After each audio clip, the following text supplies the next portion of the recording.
ये सत्संग ध्यान से सुनिए भाई आप। दास बीच बीच में विश्लेषण करता रहेगा, लेकिन आप थोड़ा ध्यान से सुनिए एक एक शब्द को। किसी ने पानी पेशाब करना हो चुपचाप उठ के चला जाए, चुपचाप उठ के बैठ जाए, दूसरों को डिस्टर्ब ना करे, क्योंकि हो सकता है दास कल नहीं रुक पाएगा, आज ही परमात्मा साथ संगति करवाएंगे बस।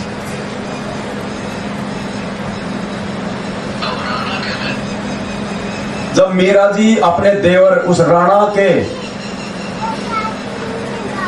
अत्याचारों से दुखी होके परेशान होके जब वो वृंदावन चली गई थी, उसके बाद में राणा के राज्य में सूखा पड़ गया, अकाल पड़ गया। देखना सत्संग में बहुत सारे कंसेप्ट क्लियर होंगे। सूखा पड़ गया, अकाल पड़ गया, बारिश नहीं हुई, तो किसी जंत्र मंत्र करने वाले ने बताया कि भाई तुमने किसी भगत को दुखी कर रखा है, तुमने किसी भगत को परेशान कर रखा है, और जब तक वो भगत वापस नहीं आएगा तब तक तेरे राज्य में शांति नहीं हो सकती। तो राणा ने कहा कि भाई मैंने तो किसी भगत को दुखी किया ही नहीं। तो जो भवन था, मीरा का चाचा, मीरा ने उसको भी नाम दिलवा दिया था परमात्मा से, और उस राणा का वजीर था, वो महामंत्री था। तो उसके चाचा ने कहा रे नालायक, तूने मीरा को दुखी कर रखा है, क्योंकि राणा तो उसको भगत समझता ही नहीं था, वो तो संत महात्मा उसको समझता जिसके कोई छोटा लंगोटा। बोला तूने मीरा को दुखी कर रखा है, तूने दुखी क्यों नहीं कर रखा? और फिर उन जंतर मंत्र करने वालों ने यह भी बता दिया था कि जब तक वो संत वापस नहीं आएगा तेरे राज्य में सुख शांति नहीं होगी। तो पुण्यात्मा ठीक इसी प्रकार से ये देश दुनिया वालों ने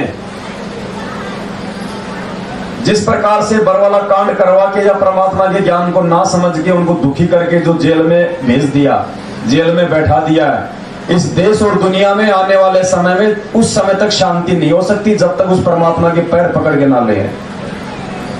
शांति नहीं हो सकती। अभी देखना तांडव मचेगा। अभी तो दुनिया को 2 टाइम की रोटियां ठीक ठाक मिल रही, इसलिए भगवान से दूर है। रातों रात परमात्मा काया पलट देगा, रातों रात भक्तों को भी सोचने समझने का मौका नहीं मिलेगा। अकाल, भूखमरी, बाढ़, पता नहीं क्या क्या हो जाए।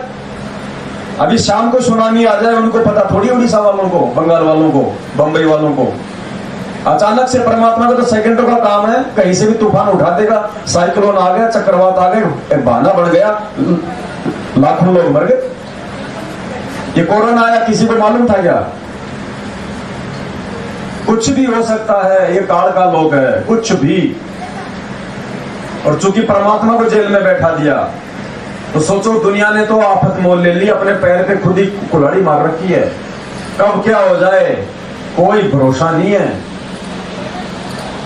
तो संत ने कहा कि जब तक वो संत भगत वापस नहीं आएगा तब तक तेरे राज्य में सुख शांति नहीं हो सकती। ध्यान से सुनिए।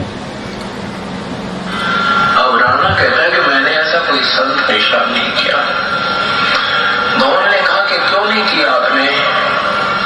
आपने मीराबाई के साथ तो जरूर किए ही हो। मत परमात्मा की कृपा से प्रभु समय पर वर्षा करेगा, हर तरह की सुविधा देगा। अब ये सत्संग जो ये जो कार्यक्रम चल रहा है भक्ति का, ये शास्त्र अनुकूल है। और ये दास 2 वर्ष बंद रहेगा, लगभग 21 महीने। तो कोई वर्षा विशेष नहीं की प्रभु ने।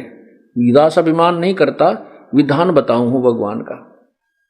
और जब से ये पुनः शुरू हुए हैं, मैं इस दास ने कह दिया था जमानत होने से 1-2 महीने पहले भी, वहां आश्रम अपना बरवाला मिल गया है और पाठ प्रारंभ कर दो।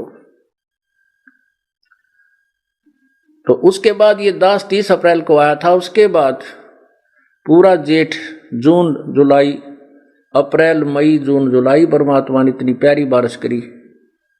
कहते हैं ट्यूबलों के पानी भी 10-10, 20-20 फुट नीचे चले गए थे। हाहाकार मच गई थी। समाचार पत्रों में भी आने लगे थे कि भारत के अंदर केवल 7 दिन का अन्न है अगर अकाल गिर गया तो। अब परमात्मा ने, अब जैसे आपने गीता जी अध्याय नंबर 3 के मंत्र नंबर 10 से 15 में सुना है कि